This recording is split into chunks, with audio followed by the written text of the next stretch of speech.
So, for those of you who have been subscribed to the channel for a long time, you probably remember the jazz musicianship video series I did way back in June. And so in the fifth part of that series, I talked about my own musical background. If you'd like to see that video, I'll link it up here in the little card and in the description as well. So I want to talk about, if you are brand new to music and you want to perform music, what are the best ways to get started?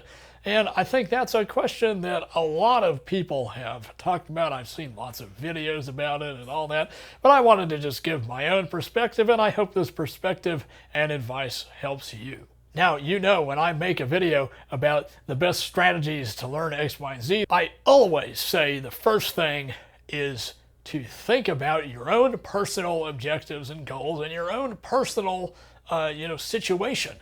And so you bet that is certainly true in this case as well. And so I think the first step before anything is just to think about, will this work in your own life? Do you want to do it? And what type of music do you want to perform? Of course, you could change your mind later. That's what I did, and a lot of people do. And so, a lot of people are classically trained. Maybe when they get to high school or college, they're like, you know what, I want to do something different. Or they don't, and they continue to perform classical music. Then after you've done that, you have to go listen to the genre of music that you're interested in performing. And I love listening to music.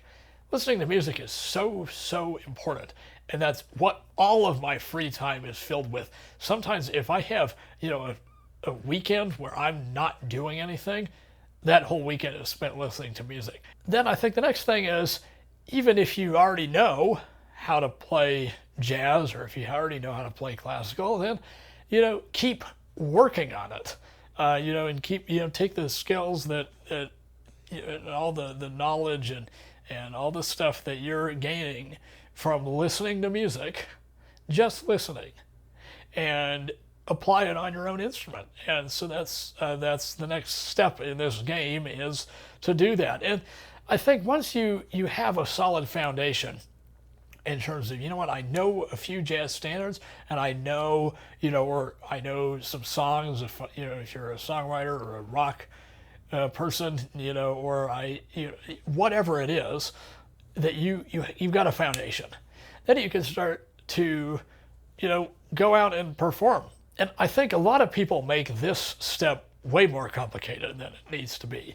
And I think the thing that I was told, I think way too late, I wish I was told this when I was 10 rather than when I was 20, you have to make the music scene what you're gonna make it. It's not, you can't blame the fact that, I can't get any gigs or whatever. Blah, blah, blah. You can do that, and you can sort of be whiny about, I'm not getting any gigs, this is horrible. Or you could say, you know what, I'm not getting any gigs, and this is totally under my control, and if I actually put in effort, then it'll happen. And in my experience, it will happen. And so I think it's just, that's the thing. Again, I wish I was told that when I was 10 rather than when I was 20, because it's just so, and I literally was told that just very, very recently. And it's so important just to have that in your head.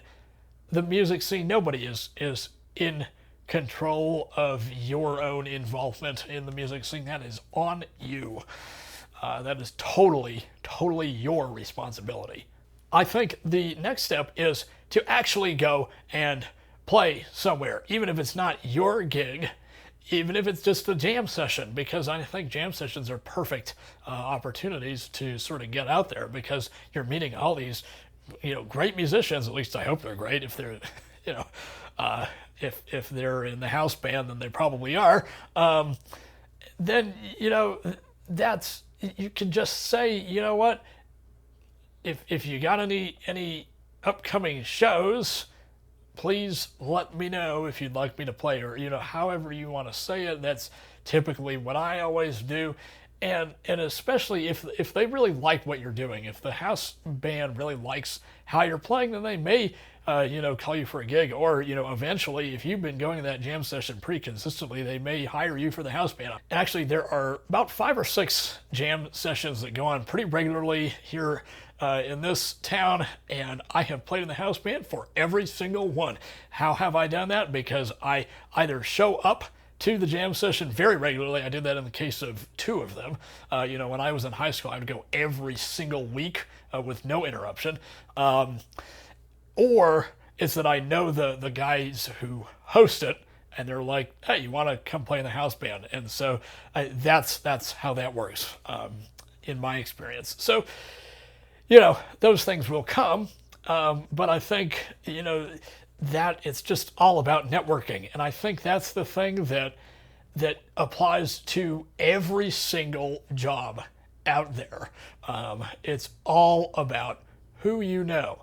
In fact, I am just thinking about this now. I have only actually sent in an application with a resume and a cover letter to 2 jobs over the course of my working life. I think only twice have I done that. And so and those were people that I didn't know, and then I went into the interview and I met them, and then I was offered the job. So I think, but it's all about who you know, and if you know more people, you have more chances. And then I think that literally goes for every job. It could be performing, or it could be engineering, or it could be whatever it is. If you know the guy who's the manager, or an employee or whatever, and they like the way that you work, or in the case of music, they like the way you play, and I guess the way you work too, they probably will hire you. And I think it's that simple. And so it's really just making an effort to get to know people, and keep it open. Always keep it open. That's how I got my gig. I played a few times out in San Diego, California. That's how I got that gig, because I did not know the guy who was out in San Diego, but I knew the guy who was here, who was friends with the guy who was out in San Diego. So, it's all of that, and I had so much fun on that tour. Just excellent. We did that 3 years in a row. Really, really great. I have a couple of stories about that in my strange gigs videos. There were some great moments in there, but yeah. So those were great. So that's how I got those. So I think that's the thing you just have to keep in mind. And when somebody offers you a gig, unless it's actually like a schedule conflict or there's some other reason why you can't do it, you always say yes. Because if you say no and you're like, oh, I don't really feel like it, then what's the point? I really honestly do think that, what's the point? Maybe there may be a day where you're like, I don't want to do this. But in my experience, if it's a really great gig, and even if it's a terrible gig, it doesn't even matter. I could be really tired. That there are moments where I'm just like, oh my God, I just want to take a nap. I don't want to load all my keyboard and speaker in the car and drive, half an hour and play for 2 hours, and then that's a long time. I want to take a nap, or I want to just relax. And it turns out when I get to the place and I start playing, it's an adrenaline rush. I mean, that's how it works. And I think the final thing that I'm going to say in this video is just always be learning. And I think that's the thing that I didn't think about until I got to college. And I remember the first time the day that I moved in, they had a big welcome ceremony for all the first year students.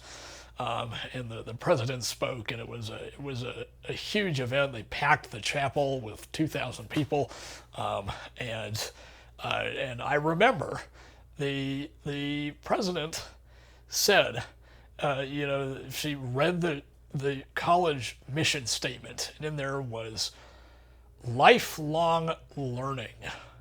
Lifelong learning, and I will never forget that.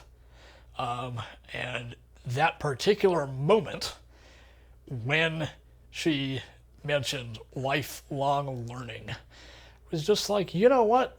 It doesn't stop after you graduate college. It doesn't stop after you retire. You know, I'm nowhere near that age of retirement. But no, that's not how it works. And so the same can be true in music. We are always learning. The most experienced musicians I have worked with and the most experienced teachers I have worked with who are like 20 to 30 times more experienced than me, because again, I'm still pretty young, you know, they're always learning. And so it doesn't stop at, you know, oh, I'm 50 years old and I'm retired from my professorship. You know, I'm just thinking in the case of one guy I know, you know, I'm going to stop. No, that's not how that works. And he's even mentioned that to me. It's like I'm always keeping learning. So I think that's a very, very important thing to end this video with. You always just keep going and don't stop, because if you stop, and I know I've said this many times on this channel, if you stop, then you stop and nothing else comes of anything because you're not doing it anymore. And if you get to that point, I think that's fine. You know, it's fine if you get to that point. If you're just like, no, I don't want to do this anymore. But at the same time, it's like, well, if you stop because you're you're like, oh, this is just too hard. You're having a rough time. It's just, you have to keep going, and that's something that I've dealt with in my own life. You know, especially recently, it's like I've had a lot of anxiety, and it's just really, really overwhelming at times. And then I will remember, you know what, if I stop, then I won't make any progress, and I want to make progress. And so I think that's really just so important to remember. So that does it for this video. I hope this video helps you. If you'd like to see more videos like this, please subscribe to this channel. I have viewer statistics on the YouTube studio that show that most of the people who watch these videos are not subscribed to this channel. So if you would, please subscribe to this channel. I really like to sort of grow this channel a little bit. It's been a little bit stagnant for whatever reason. It could be the algorithm or who knows what. But I have new videos coming out every Thursday at 9 a.m. So please look out for those. So with that, I hope you enjoyed this video, and thanks for watching.